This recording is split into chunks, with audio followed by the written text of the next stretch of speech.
The first thing Captain Thomas Reed felt was cold. Not the biting cold of winter, but a deep chill that seemed to reach his bones. His eyes opened slowly, fighting against a thin layer of frost that had formed on his eyelashes. The soft blue light above him pulsed gently, marking the end of his long sleep. Warning: cryogenic revival process incomplete. Manual override required. The computer's voice echoed through the chamber, its tone unchanged by the vast passage of time. Thomas lifted his hand, watching as the ice crystals fell from his fingers like diamond dust. His muscles ached, protesting every movement after their million-year rest. The cryopod's glass cover had already retracted, leaving him exposed to the sterile air of the underground bunker. "Computer, status report," he called out, his voice rough from disuse. The words felt strange in his mouth, like speaking through cotton. "Processing facility status. Alert. Timeline deviation detected. Current date calculation: 1,002,447 years since initial cryogenic suspension. Error margin: plus or minus 50 years. Thomas sat up too quickly, and the room spun around him. 1,000,000 years.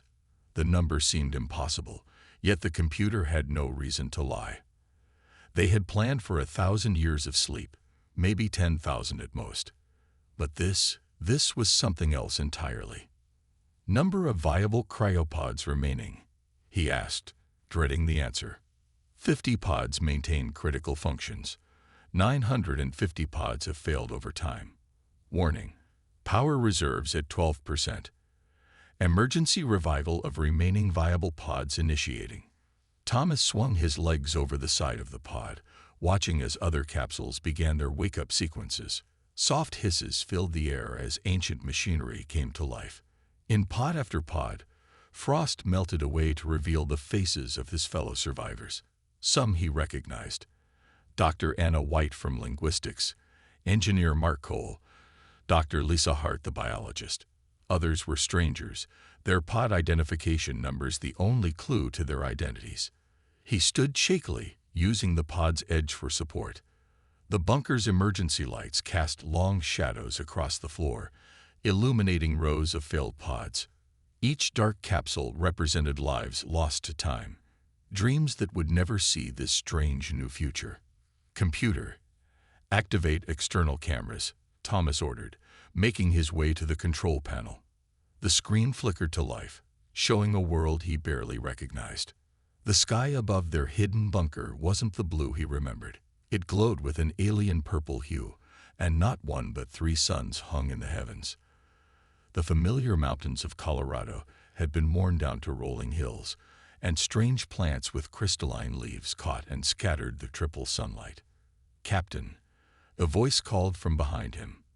Dr. Anna White stood there, wrapped in an emergency blanket, her eyes wide as she stared at the screen. That's not possible. The solar system couldn't have changed this much. 1,000,000 years, Anna. Anything's possible in that time. Thomas watched as more survivors gathered around the screen, their faces a mix of awe and fear. "Computer, run full environmental analysis. Analysis in progress. Warning: atmospheric composition significantly altered. Oxygen levels 15% higher than Earth standard. Unknown chemical compounds detected. External radiation levels within safe parameters. Temperature: 298 Kelvin. Mark Cole joined them at the console, his engineer's mind already at work. "The air's breathable, but we should run more tests before going outside. Captain, we need to check the bunker's integrity. 1,000,000 years. There could be structural damage we can't see." Thomas nodded, his military training kicking in despite his shock. "Agreed. Dr. Hart, check medical supplies. Mark, start structural scans. Anna, help me wake the others. We need everyone functional." He paused, looking at the strange world on the screen. "Whatever Earth has become, we need to be ready for it." As the survivors began their tasks, a distant rumble shook the bunker. On the screen, crystal formations in the distance began to glow with an inner light, pulsing in patterns too regular to be natural. Something out there was aware of them. Humanity's million-year sleep was over. The real question was, what had been awake while they slept? 3 days passed before Captain Thomas Reed allowed anyone to leave the bunker. They spent that time running tests, checking equipment, and trying to understand the strange world they had awakened to. The rumbling from outside had continued, growing stronger each day. "The air is safe," Dr. Lisa Hart announced, looking up from her instruments. "Different from what we knew, but our bodies can handle it. The higher oxygen levels might even make us stronger." Thomas stood at the bunker's main door, wearing the last working environmental suit. Behind him, 20 other survivors watched anxiously. The remaining 30 were still too weak from their long sleep to stand. "Remember," he said, his voice firm, "no one follows until I give the all-clear." He pressed his hand against the door's scanner, and ancient motors groaned to life. Sunlight, strange and purple-tinted, poured through the opening door. The heat hit him first, not burning but different from Earth's old sun. Above, 3 stars painted the sky in impossible colors. The smallest was red, barely larger than a bright star. The other 2 were like Earth's sun, but one had a greenish tinge that made the plants below shimmer. Thomas took his first step onto the soil of this new Earth. The ground felt solid but slightly springy, covered in what looked like grass, but sparkled like tiny crystals. Each step made the crystal grass chime softly, creating tiny musical notes. "Amazing," Dr. Anna White whispered through the radio. She stood just inside the bunker door, recording everything with a handheld camera. "The plant life seems to have evolved to use all 3 suns. Look how the leaves turn to catch different colors." Thomas walked further, his boots leaving glowing footprints that slowly faded. The old Colorado mountains were gone, worn down by 1,000,000 years of time. In their place, rolling hills stretched toward the horizon, covered in crystal forests that sang in the wind. A movement caught his eye. Something large was flowing across the landscape like liquid metal, but it moved with purpose.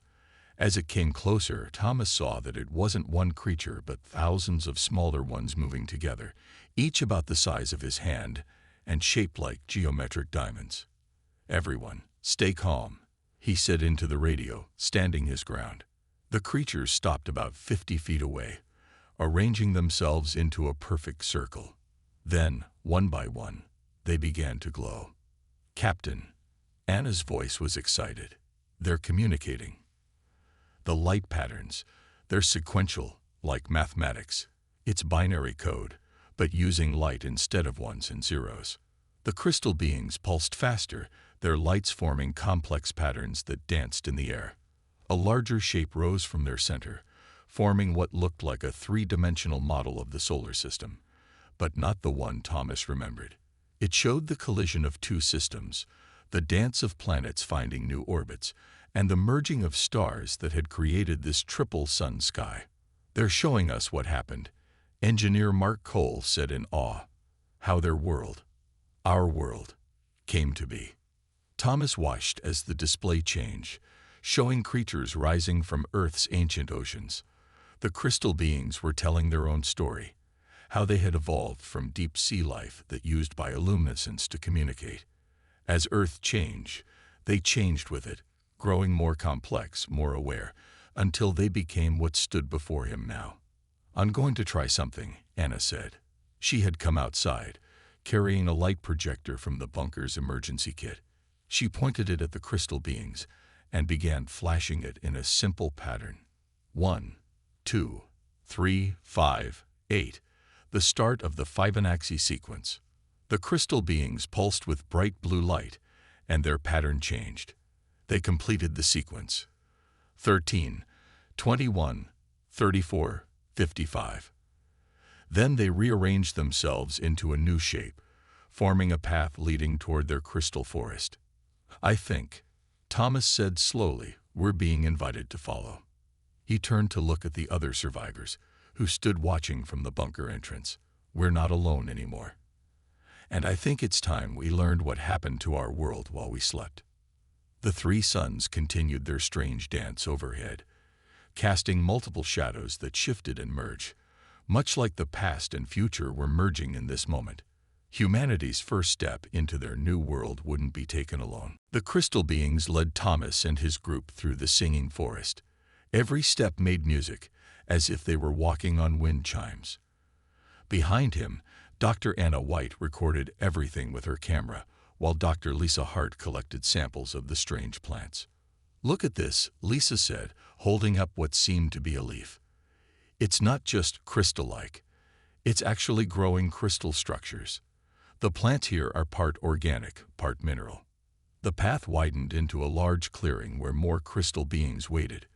These were different, larger, with more complex patterns swirling inside their transparent bodies.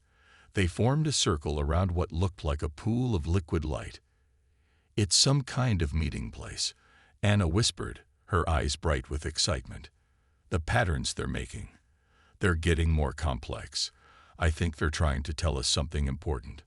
Mark Cole pulled out a portable computer and started recording the light patterns. "There's definitely a mathematical structure here. Look, they keep repeating certain sequences, like they're trying to establish basic principles." The largest of the crystal beings floated forward. Inside its clear body, lights danced in a pattern that reminded Thomas of stars. It stopped in front of them and projected a three-dimensional image into the air. The image showed Earth, but not as they knew it. It showed the planet's history, continents shifting, oceans rising and falling, and life evolving. Then it showed humans, building cities, reaching for the stars. And finally, it showed something none of them expected. That's impossible," Mark breathed. The image showed humans changing, their bodies becoming less solid, more like energy. These glowing beings rose from Earth, leaving behind their cities and technology. The crystal beings emerged from the oceans afterward, inheriting a world the energy humans had left behind. Anna stepped forward, her hands moving quickly over her light projector. She sent a series of pulses toward the crystal being, a question in the mathematical language they were building together. "I asked when," she explained to the others. "When did humans change? When did they leave?" The crystal being's response came in pulses of light that Mark's computer translated into numbers. 500,000 years after we went to sleep," he read. "They're saying humans didn't disappear. They evolved, became something else entirely." Thomas watched as more images formed in the air. They showed other intelligent life that now shared Earth, beings made of pure energy that lived in the upper atmosphere, creatures of living stone that dwelled deep underground, and the crystal beings themselves, who had built their own civilization in harmony with the changed world. "But why show us this?" Thomas asked. "Why wake us up after all this time?" The crystal being's lights pulsed rapidly. Anna's eyes widened as she translated. "They're saying there's danger coming, something from beyond our galaxy. They woke us because we're needed. We have something in our memories, in our genes, that could help save everything." The liquid light pool in the center of the clearing began to glow brighter. Images formed in its surface, stars dying, whole solar systems going dark. Then it showed something massive moving between the galaxies, something that devoured light itself. "They're saying humanity saw this coming," Anna continued, her voice shaking. "That's why some of us were put to sleep. We're not just survivors. We're a backup plan. Insurance for the future." The crystal being extended one geometrical arm toward Thomas, offering what looked like a small crystal. Inside it, lights danced in a pattern that felt strangely familiar. "It's a key," Mark said, checking his computer. "They're saying it will help us understand everything. Help us remember what humanity knew before they changed." Thomas reached out and took the crystal. It felt warm in his hand, pulsing in time with his heartbeat. The crystal beings around them began to glow brighter, their light forming a dome over the clearing. The message was clear. Humanity's million-year sleep hadn't been an accident. It had been preparation for what was coming. Now the future of not just one species, but many, might depend on what they would remember. The crystal key pulsed warmly in Thomas's hand as they followed their new allies deeper into the crystal forest. The trees here were taller, their branches creating archways of light and music above them. After an hour of walking, they reached something that made everyone stop in amazement. A building stood before them, but not one made by the crystal beings. Its walls were smooth black metal, untouched by time, with the faded symbol of Earth's old United Nations still visible above its door. "It's one of ours," Mark said, running his hand over the wall. "But how is it still standing after 1,000,000 years?" The lead crystal being floated forward, its lights forming patterns that Anna quickly translated. "They say humanity built it to last. It's made of quantum-locked materials. That's why time hasn't touched it." Thomas held up the crystal key, and a doorway appeared in the smooth wall. Cool air rushed out, carrying the faint smell of ozone. Inside, lights flickered on automatically, revealing rows of tall black pillars that stretched into the darkness. "Data storage," Mark whispered, his eyes wide. "The most advanced I've ever seen. Each of these pillars could hold more information than all of Earth's old computers combined." The crystal beings guided them to a central platform. When Thomas placed the key into a slot at its center, the whole room came alive. Holograms filled the air around them, showing scenes from humanity's past and its future. Lisa gasped as she watched. They didn't just leave records of what they were. They left a record of what they would become. The images showed how humanity had discovered something profound about the nature of consciousness. They learned that the mind could exist without a body, that thought itself could become energy. The process took thousands of years, but humans slowly learned to transform themselves. "Look at these dates," Anna said, pointing to the floating numbers. "This started happening about 500,000 years after we went into cryo sleep. Most of humanity chose to evolve, to become pure energy. But they didn't abandon Earth, they expanded beyond it." More images appeared, showing the energy beings that were once humans spreading through the galaxy. They seeded new life, guided evolution, and watched over the species that rose on Earth after them. The crystal beings were one of their greatest successes, life that bridged the gap between organic and mineral. Thomas touched another control, and a new hologram appeared. This one showed a dark mass moving between the stars, consuming everything in its path. The images were clearer now, showing something that looked like a tear in space itself. They called it the Void. Anna translated as the crystal beings pulsed with urgent light. "It's ancient, maybe older than our universe. It hibernates for millions of years, then wakes to feed. And it's waking up now." Mark studied the technical readouts that floated past. The evolved humans. They knew it was coming. That's why they didn't wake us earlier. We weren't just preserved. We were protected, hidden until we were needed. The next set of images made Thomas's heart race. They showed human DNA, but it was different from normal. Encoded within it was information, vast amounts of it, hidden in parts of the genome that seemed inactive. The bunker wasn't just for survival, Lisa said, her medical training helping her understand. Our bodies are carrying backup copies of humanity's most important knowledge. Not in our memories, but in our genes themselves. Information about the void, and maybe how to stop it. The crystal beings gathered around them, their lights pulsing in what seemed like urgency. Through their patterns, they showed how the evolved humans had visited them just days ago, telling them it was time to wake their sleeping ancestors. "We're not just survivors anymore," Thomas said, looking at his team. "We're a message in a bottle, sent through time by our own descendants. And now we have to figure out how to read it." The quantum storage system hummed around them, ready to help unlock the secrets hidden in their very cells.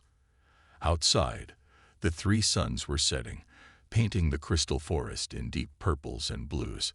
Time was rushing forward again, and they had to hurry. Back in the bunker, Thomas watched his fellow survivors argue.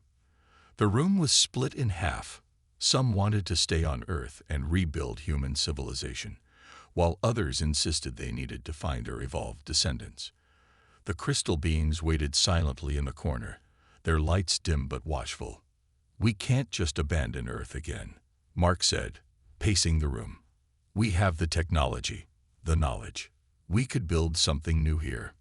He pointed to the data they'd brought back from the quantum storage facility. "Look at all this. We could make a new home." "But that's not why we were preserved," Anna countered. Her hands moved quickly as she sorted through holographic displays. "The evolved humans left us as a backup for a reason. The void is coming, and they need us." Dr. Lisa Hart stood up, holding a medical tablet. "There's something else you all need to know," she said quietly. "I've been studying our genetic scans. The information encoded in our DNA, it's changing us. The more we learn, the more it activates. We're not just carrying the data, we're becoming part of it." The room fell silent. Thomas walked to the main screen, where images from the quantum storage facility still played. He watched as another recording started, this one different from the others. A figure made of pure light appeared, its form vaguely human. "This message was hidden deeper than the others," Anna said, working at the controls. "It's from them, from what humanity became." The light being spoke, its voice like music. "To our sleeping children, if you're watching this, then the time has come. The choice before you is not what it seems. You don't have to choose between Earth and the stars. You don't have to choose between past and future. You are the bridge between both." The message continued, explaining how the evolved humans had seen many possible futures. In some, the void consumed everything. In others, life found a way to survive, but only when all forms of consciousness, physical and energy, crystal and organic, worked together. That's why they made us the way they are, Lisa realized, looking at her readings. We're not just carrying information about the past. We're carrying the key to bringing different forms of life together. The crystal beings moved forward, their lights forming new patterns. Anna translated. "They're sitting there are others like them. Different species on different worlds, all waiting, all part of the plan."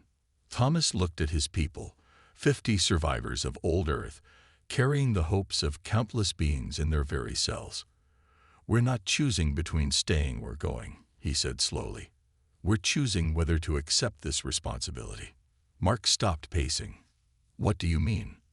"Look at what the evolved humans did," Thomas said, pointing to the recordings. "They didn't just leave. They spread life throughout the galaxy. They guided evolution. They prepared for the void. And now they need us to finish what they started." A new hologram appeared, projected by the crystal beings. It showed a ship, but not like anything humans had built before. It was a blend of technologies, part physical, part energy, with crystal matrices throughout its structure. "They've been building this," Anna translated as the crystal beings pulsed with excitement. "Not just them, all the species working together. But they need us to make it complete. Our DNA, our consciousness, it's the missing piece." The light being's message played its final words. "You are not merely survivors of Earth's past. You are the seeds of the galaxy's future. The void can be stopped, but only if all forms of life stand together. The choice is yours, but know that you were made for this moment." Thomas looked at his fellow survivors. The arguments had stopped. In their faces, he saw the same understanding that he felt. They had slept for 1,000,000 years, carrying a message they didn't know they had. Now it was time to deliver it.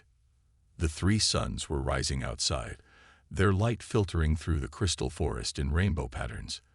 The future was waiting, and it would take all of them to face it. The ship that the crystal beings had built was hidden inside a mountain made entirely of living crystal. As Thomas and his team approached it, the mountain itself split open like a flower blooming in the triple sunlight. The vessel inside took their breath away. "It's beautiful," Anna whispered. The ship seemed to be made of light itself, its hull shifting between solid metal and pure energy. Crystal structures ran through it like veins, pulsing with inner light. Mark walked around the ship's perimeter, his engineer's eyes wide with wonder. "This isn't just a ship," he said. "It's a bridge between different forms of existence. Look how it changes, sometimes solid, sometimes energy, sometimes something in between." The crystal beings gathered around them, their lights forming urgent patterns. Anna translated their message. "They say we don't have much time. The void is approaching faster than they expected. We need to understand what's in our DNA now." Lisa set up her medical equipment near the ship. "I think I know how," she said. "The ship itself, it's designed to help us access the information stored in our genes. It's like a key that can unlock what's hidden inside us." Thomas watched as the first group of volunteers sat in chairs that seemed to grow out of the ship's floor. Crystal structures rose around them, connecting to their bodies gently. As the process began, their eyes opened wide. "I can see it," one of them gasped. "I can see what they knew, what they saw coming." The crystal beings projected images into the air, helping them understand what the volunteers were experiencing. The void wasn't just a force of destruction. It was ancient, perhaps as old as the universe itself. It moved between galaxies, consuming not just matter and energy, but the very laws of physics themselves. That's why normal weapons wouldn't work against it, Mark realized, studying the data. You can't fight something that can change the rules of reality itself. But humanity had found a solution before they evolved. They discovered that consciousness itself, the ability to think, to feel, to exist, was the one thing the void couldn't consume. When minds worked together, they created a pattern that the void couldn't break. The evolved humans couldn't do it alone. Anna translated as the crystal beings explained. They needed all forms of consciousness, physical beings like us, energy beings like they became, crystalline life like our friends here, and others we haven't even met yet. Each type of consciousness adds to the pattern. Lisa's monitors beeped urgently. "Something's happening to their DNA," she said, watching the volunteers.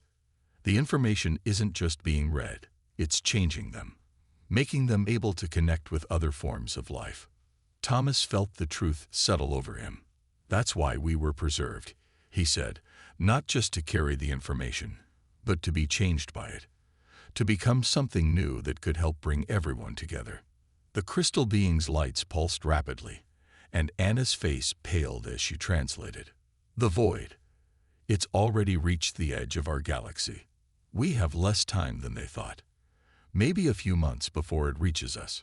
Mark pointed to new readings on his screen. "Look at this.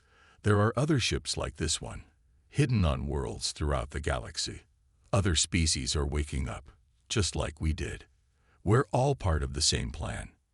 Through the ship's crystal walls, they could see the 3 suns setting, casting long shadows across the changed Earth. The crystal beings gathered around them, their lights forming patterns of hope and determination. "We're ready," Thomas said, looking at his team. "It's time to finish what our descendants started. Time to wake up everyone else, to bring all forms of life together." The ship hummed to life around them, its structure shifting between states like a dream becoming real. They had carried humanity's last message through 1,000,000 years of sleep. Now they had to deliver it to a galaxy that desperately needed to wake up. The launch countdown echoed through the Crystal Mountain. Inside the ship, Thomas watched as his crew made final preparations. All 50 survivors had undergone the transformation. Their DNA unlocked, their minds opened to new ways of thinking. They could now communicate with the crystal beings without needing translation, and sometimes they caught glimpses of the energy beings that watched over them all. "Final systems check complete," Mark called out from his station. The engineer's hands moved across controls that responded to both touch and thought. "The crystal matrix is stable. Power systems are running at 120%. Lisa stood at a bio-console that monitored everyone's conditions. "All crew members are showing stable readings," she reported. "The genetic changes have settled. We're as ready as we'll ever be." The crystal beings had joined them aboard, their bodies merging with the ship's systems in ways that still amazed Thomas. Through their shared consciousness, he could feel other ships like theirs preparing to launch across the galaxy. thousands of different species, all awakening to face the coming darkness together. "We're receiving a transmission," Anna announced from her communication station. Her eyes glowed slightly as she processed the message. "It's from them. From the evolved humans." A figure of pure light appeared in the center of the bridge. Unlike before, they could now understand it directly, its thoughts flowing into their minds like music. "The time has come," the being said. "The void approaches faster than predicted. But you are ready.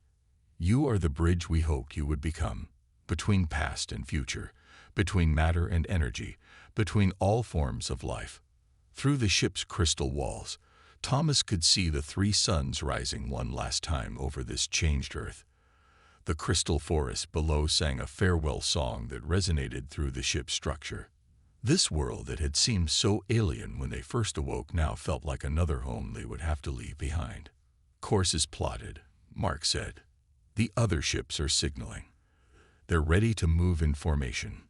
Thomas looked at his crew, no longer just survivors, but pioneers of a new kind of existence. "Send the signal," he ordered. "Tell them we're ready." The ship rose from its crystal cradle, its structure shifting between states as it adapted to each crew member's needs. Through their shared connection, Thomas could feel similar vessels rising from hidden places across the galaxy, each carrying their own awakened species, each part of the grand pattern that would be needed to face the void. "Look at this," Lisa said in awe. On her screens, the DNA patterns of the crew were changing again, resonating with each other and with the ship itself. "We're not just carrying the message anymore. We're becoming something new." The evolved human's light grew brighter. "This was always the plan," it explained. "Not just to preserve humanity, but to help it take its next step. Physical and energy beings working as one, creating a harmony the void cannot break." Through the viewports, they could see other ships emerging from hyperspace, vessels of living crystal, of pure energy, of technologies they had no words for. Each carried its own awakened species, each part of the same plan that had taken 1,000,000 years to unfold. "All ships report ready," Anna announced. "They're waiting for our signal." Thomas stood in the center of the bridge, feeling the connection to his crew, to the crystal beings, to all the different forms of life that had joined together. They had slept through 1,000,000 years of change, only to become agents of an even greater transformation. "Take us up," he ordered. "It's time to wake up the rest of the galaxy." The ship rose through the atmosphere, its structure singing with the combined consciousness of its crew. Behind them, Earth's three suns cast multiple shadows that merged into one. Ahead lay a galaxy full of sleeping species waiting to be awakened, and beyond that, the approaching void. They had carried humanity's message through time. Now they would carry its hope through space, uniting all forms of life in the greatest awakening the universe had ever seen. The real journey was just beginning.